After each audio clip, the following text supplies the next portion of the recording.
This morning we're looking at James chapter 3.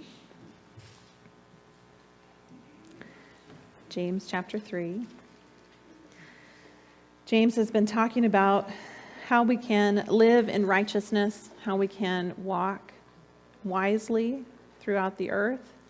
And he said specifically in that first chapter, if any of you lacks wisdom, you should ask God, who gives generously to all without finding fault, and it will be given to you. And in the last chapter, he talked about how pointless it is for us to say things and not do them, for us to have a faith that leads to no outward action.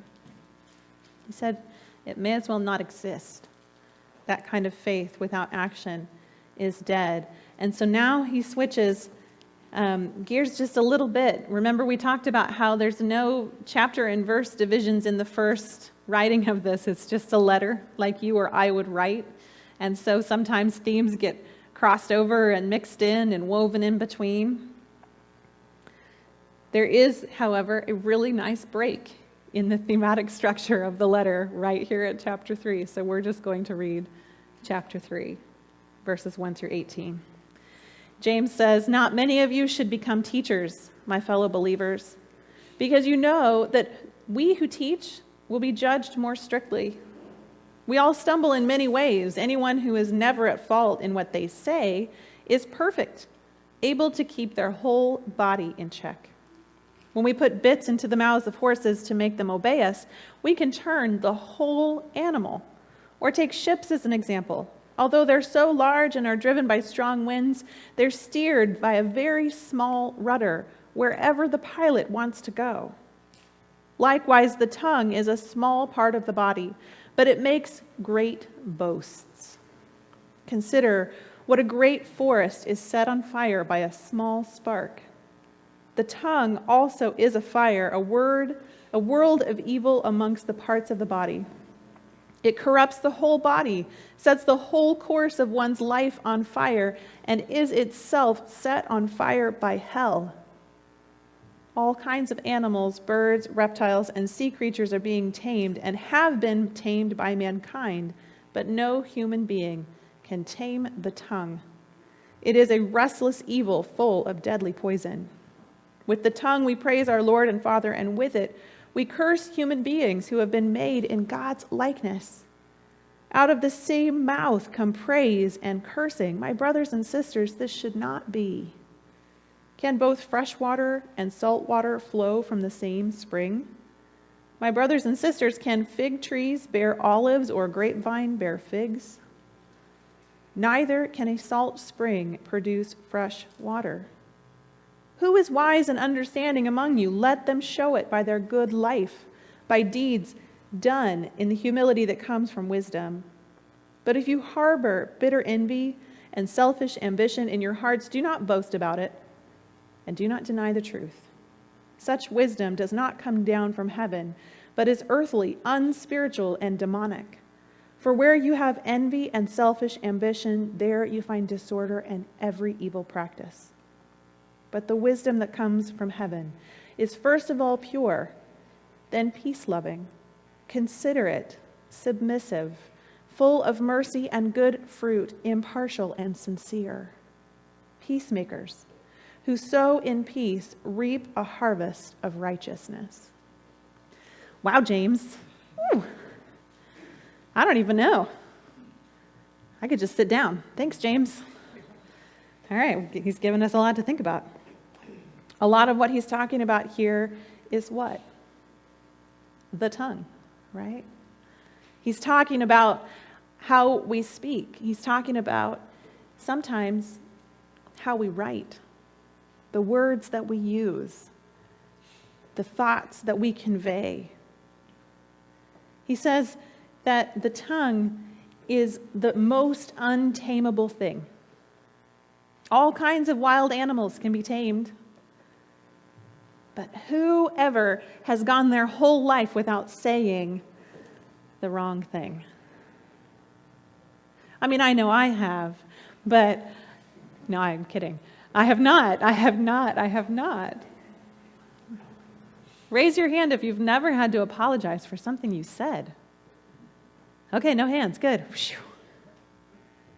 All of us, every one of us, has said the wrong thing at the wrong time and hurt people, whether it was intentional or not. Sometimes the worst is when we're trying to help people and we say the wrong thing and we end up making it worse. James says, if somebody ever lived who could just control what came out of their mouths, they'd be perfect in every way. They'd be perfect in every way if they could just keep a tight rein on their tongue. James has some really harsh things to say about the tongue. He says, it's set on fire by hell, which is a really interesting thing for James to say when at the time there were Jews who didn't believe in an afterlife. So for James to say definitively, to claim that the tongue is set on fire by hell, a destructive force. It's a big deal. It's interesting to me how we can read this chapter, and even though it was written a really long time ago, it's still applicable to today. I don't know anybody who could read this chapter and go, oh no, that doesn't apply to me. Doesn't apply. And just like he says in here, that the way that the tongue goes is the way that the ship is turned, like a rudder. It sets the direction of your life. He knew then what social psychologists are learning more and more about today, which is that the words that we say, the words that we type, the thoughts that we think are really the driving force behind everything in our lives.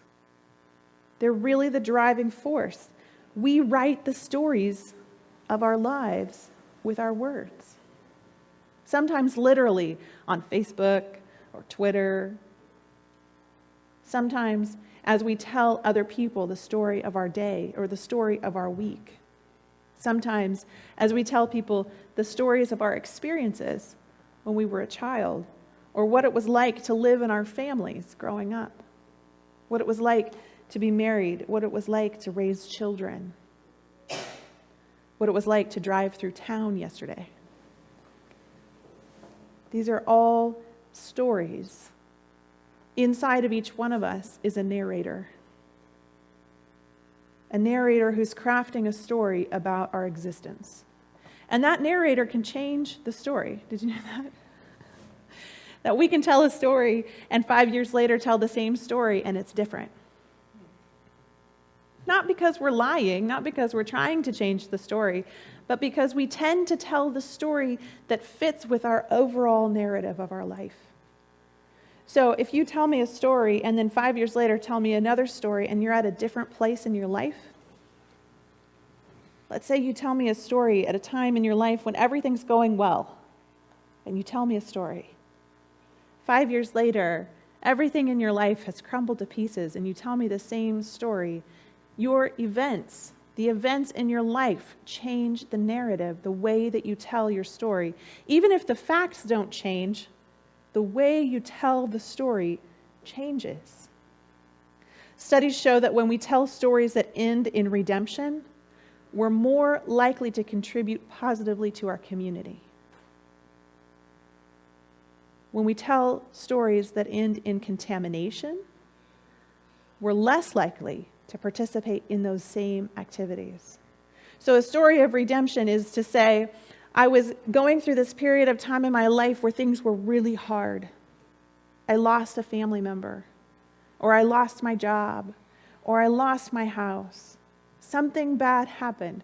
But then we tell the story of how, even though those things happened, something good came out of it. Because in that time, then my family felt closer together than ever. Because then in that time, I learned how important it was to stick up for myself. Because I learned in that time how important it was to keep track of every nickel.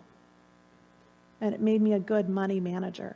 When we tell stories of redemption, we're more likely to be involved with the youth in our community. with investing into their lives, we're more likely to think of solutions to difficult situations. We're more likely to look for a hopeful future. When we tell stories of contamination stories talk about the good things in our lives and how they were ruined, how they were tainted by difficulty or loss. Like, I had a baby and it was the most wonderful thing in the world, but then the father left.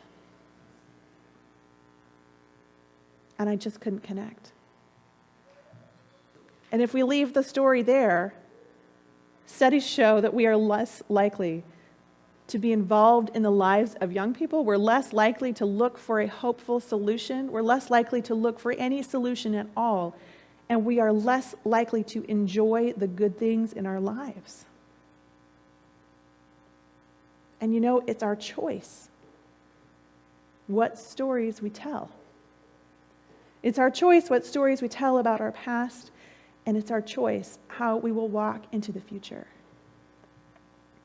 When we tell ourselves that although difficulties come, good can be produced through them, we have hope. When we tell ourselves that although good things come, evil is always lurking at the door, we can never enjoy or look forward to good things. We can never look forward to joyful occasions. We'll always be looking out for the flaw. And let me tell you that when we're looking for the flaw, we will find it. One study had people write a short story about the last time they'd seen someone else be generous, and then it monitored how they did in making fundraising calls for their college. These were all college alumni, all excited about their time at that school. They found that when they wrote a story about the last time they'd seen someone else be generous, or even if it was about how someone had been generous to them, their productivity didn't change. They came back the next day and they had the same people write a story down about the last time that they themselves were generous, and their productivity increased 30%. The way that we tell our stories shapes our lives. The way that we tell our stories steers the ship. Steers the ship. When we write the stories of our lives with our words, whether they're written or spoken, whether they're thoughts that we think to ourselves, we can choose to tell a story of redemption. We can choose to tell a story of God's presence in our lives through the middle of difficulty. We can choose to tell a story of faithful companions on the journey, and we can have hope. Or we can choose to tell a story of contamination, about how we had it all good until evil came in, of how things were almost perfect and how they fell short. And we can choose to live miserably until the end of our days. I hope that we will choose to tell the redemption story. I hope that we will choose to look forward to a good future because we serve a God of redemption. We serve a God of resurrection. Let's be redemption people. Let's be resurrection people. And let's steer our ship towards a good and hopeful future.